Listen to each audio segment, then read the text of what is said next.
Hello Park Scholars, this is your video guide for your IA. To get to the Park High School Media Center website, you go to Students. You pull down to Media Center.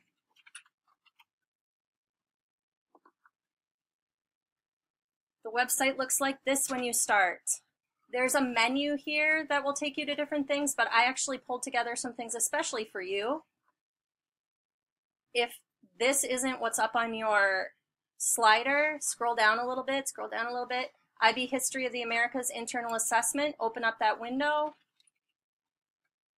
and you will see three things there. It's hard to see up on here. We've got a collection of primary sources, a collection of secondary sources, and a collection of research resources. So those are things that I couldn't quite decide where to put them. We are going to start with the collection of secondary sources. When we talk about primary and secondary sources, we're talking about how close the source is to the thing that you're studying. So if you think about the thing as the middle of a gobstopper, primary sources are touching the thing. So they are reporting on the events as they happen. They are tweets of people who are at the event. They are videos of the event. Those are all primary sources, newspaper articles of people who were there, okay? Those are all primary sources. The next layer is secondary sources. So those are sources that are reporting on that first layer. Not people who were there, but people who read the stuff that was there to come to their own conclusions. Gesundheit. The next level is what I would call tertiary sources. So they are 1, 2, 3 steps removed from the thing itself. That's what you are. You are going to be flipping in this job, you are flipping between that second level and that tertiary level of information. That's actually one of the reasons you can't use Wikipedia as a source for scholarly work, because Wikipedia is a tertiary source. It's not primary to the thing, it's not secondary to the thing, it's one more step out. So if you report on Wikipedia, you're reporting on the thing that reported on the thing that reported on the thing. You're too far away. You can find resources by using Wikipedia. There's always a source list at the bottom that can be really helpful, but you can't use Wikipedia itself. It's only for base level knowledge. So my understanding is that you will be using both primary and secondary sources. So things that reported on the thing directly, as well as analysis of those reports. We're starting in the secondary sources because this is where most of our databases live. And I'd like you to scroll down to,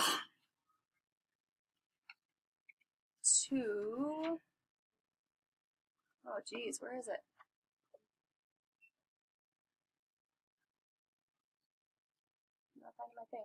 We're going to start with this. So at the very bottom of this list, you'll find something that says GVRL IB trial. That's a lot of letters. And I actually want you to start with this source because we have it as a gift from the publisher for 2 weeks. So we're done with it on the 17th. So I want you to start here so you can get all the cool stuff that this has before it goes away. Does that make sense? Click on GVRL IB High DP. That means diploma program. These are all books that have been identified as helpful for students who are in the IB diploma program, like you guys are. And the awesome thing is these are all ebooks. GVRL stands for Gale Virtual Reference Library. And the awesome thing about this tool is you can study it and use it and search it like a database or like Google without having to flip through a book to find the thing about what you want. So I know that one of you is doing a paper about Castro. So I'm going to type Castro in here.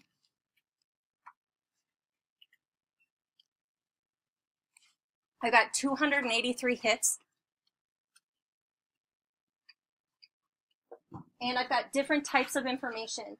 Over on the right, you can see that it tells you basic, intermediate, advanced reading level is what that is. I would focus probably on your intermediate and advanced. Those are going to be college level and high school level reading for you. Also, there's a document type. So if you need to start with an understanding of who Castro was, you'll probably hop over to biographies. Or you might go to an events overview. You can also search by book title, subjects. Databases are really picky about how they use language. They want really specific keywords. And so if you use this subjects list, you always want to be searching for one, maybe two concrete nouns. So nuclear power, Fidel Castro. But when you do a search with just one term or anything, you'll get a list of subjects over on the right-hand side that will tell you these are things that we think are related to what you want. And you can pick the one that's really what you want. So I want Castro, Fidel. Okay, now I've got 23 sources. That's going to be much easier for me to go through. The other thing that this particular tool has, and we have our own GVRL titles, not just these ones, is down at the bottom there's something called a topic finder. And if you open that up, it gives you a graphic representation of ideas that are related to what you searched for. So if you want to drill down into Latin America and Castro, or maybe we'll do Fidel communism, it will give you sources that are just attached to that specific subject area. Or I'll use this one because it's going to give me more things. So over here, let's see, I want to look at foreign policy. And then it gives me a list of 6 things over here. So that's actually a really great way to find information that's super specific to what you're searching for. And I'm going to click on one of those. You can click on any of the titles in the search that we did. And so here is page 91 of this book about Cuban policy. Before I do anything else with this information, I'm going to click where it says Citation Tools. GVRL is set up so that the default is MLA. So just make sure it says MLA here. This says MLA 8th edition. And then you're going to copy and paste this. Copy, Control C. And you're going to paste it into your document. Because you don't want to get going on a piece of information, on a piece of research, unless you are sure you have the citation. Because without the citation, you are out of luck. You can't use it in your paper if you can't cite it. So get the citation first before you do anything else. This next bit, I would actually recommend that you do on your iPad. Also, when you're copying and pasting, if I were to copy that and paste it into a Google Doc or a Word doc, it might be blue or purple or something. When you're pasting something, if you hold down the Shift key, Shift Control V, that will take away any formatting from the original source, and then it will match everything else in your paper. Just makes it a little easier. So Control Shift V on PCs. The next thing I'm going to do, and this is the one I would recommend you do on your iPad, is click on Download PDF, and this you are going to send to Notability.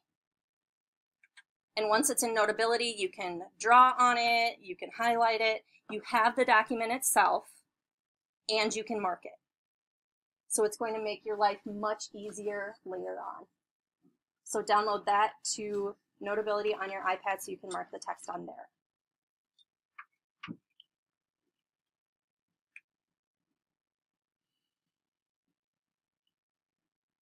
So there are actually, if I go back to that collection, there are actually 2 sets of GVRL or Gale Reference Library sites in there. I've also got a few sites that are just sort of generally helpful. If you need background information, I have a few encyclopedias. The public library, so the Washington County Library, has a ton of databases that can be super helpful to you. And this is awesome because it doubles our reach in terms of databases, and I would search these by subject. So you can go down to history and it'll give you just the history ones. Often you'll need your public library card to get into these, but you can search them from anywhere. There are a few, and they'll be noted on there that you have to go to the physical library to use them, but they don't allow you to just log in with your library card from anyone. Going back to that collection again, SIRS researcher, the directory of open access journals. These are all peer-reviewed journals, so people who are professionals in the field have checked the information before it gets published. I open the SIRS researcher.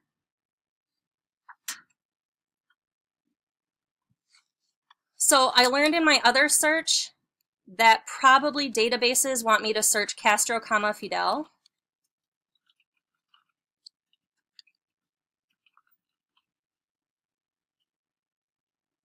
And this time I got, let's see. So I can search over on the left-hand side for newspapers specifically, reference, government documents, primary sources, multimedia, and statistics.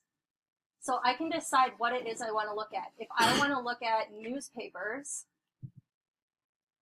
I might say I specifically want to look at things that were going on. So on the left, I'm choosing date. Maybe. Is it catching up with me? I hope it's not answering. So I'm actually going to change this to an advanced search.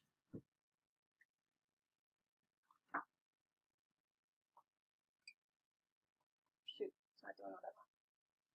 In most of these, when they're working properly, you can choose a specific date range. So you could choose newspapers from 1960 to 1965. And those would be primary documents about your topic if that's the area that you're searching. The one other, we go back to the park website. I want to show you, I have just a list of resources, things that are going to help you out. The database passwords is the big one. When you are at home, you need passwords to get onto the park databases. I have to password protect them legally because we pay for the service. So you have to be logged into your apps account, but when you open this, it will give you all the passwords that you need to access these from home.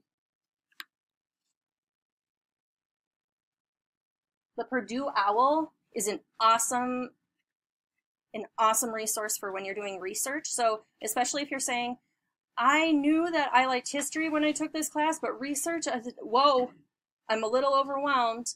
This can really help you out there. Google Scholar search tips. Web resources from the Minnesota Historical Society if you start doing a dive onto something related to Minnesota specifically. There's also some tips on finding primary sources in archives. There's a link to the University of Minnesota libraries. These people are so jazzed about history. I was there last week. They want to come and help you with this. So I need to talk to your teachers and see if that's something they're interested in. But you can go to the University of Minnesota library, say, I'm a student at a high school. Can you help me find sources? And they will help you with that. Yep. Wilson Library, so great.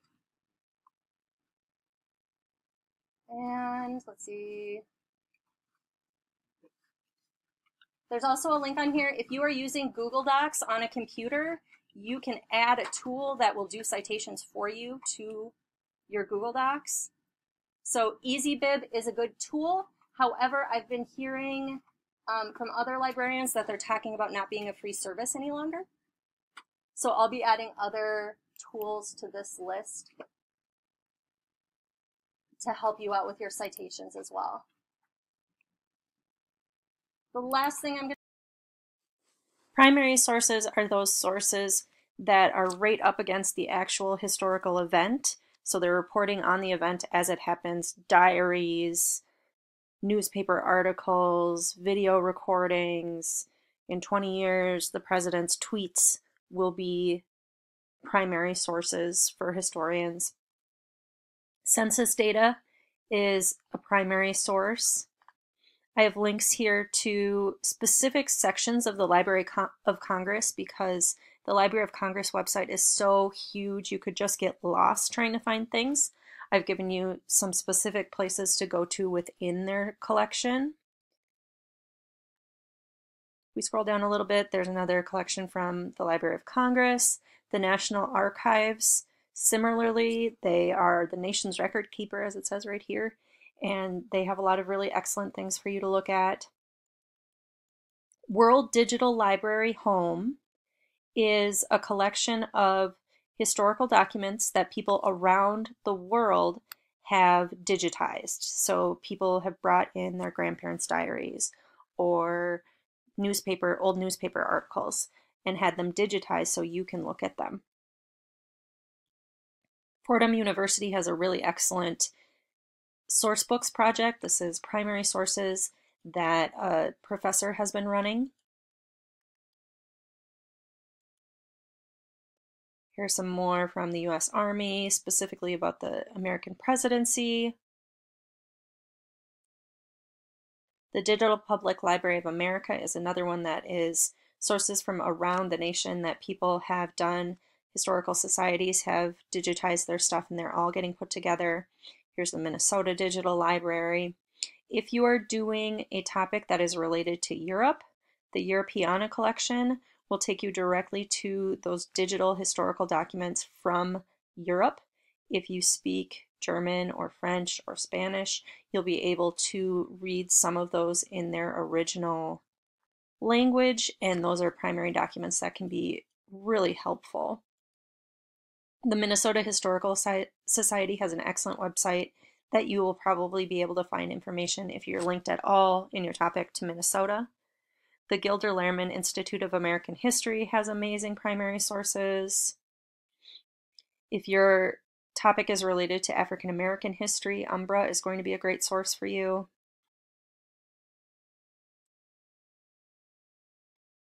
And Harper's Weekly was the most popular newspaper in the country for a very long time. So their archives are going to be super helpful if you are doing something related to American history. I hope this helps you get started on your history project. Have a great day.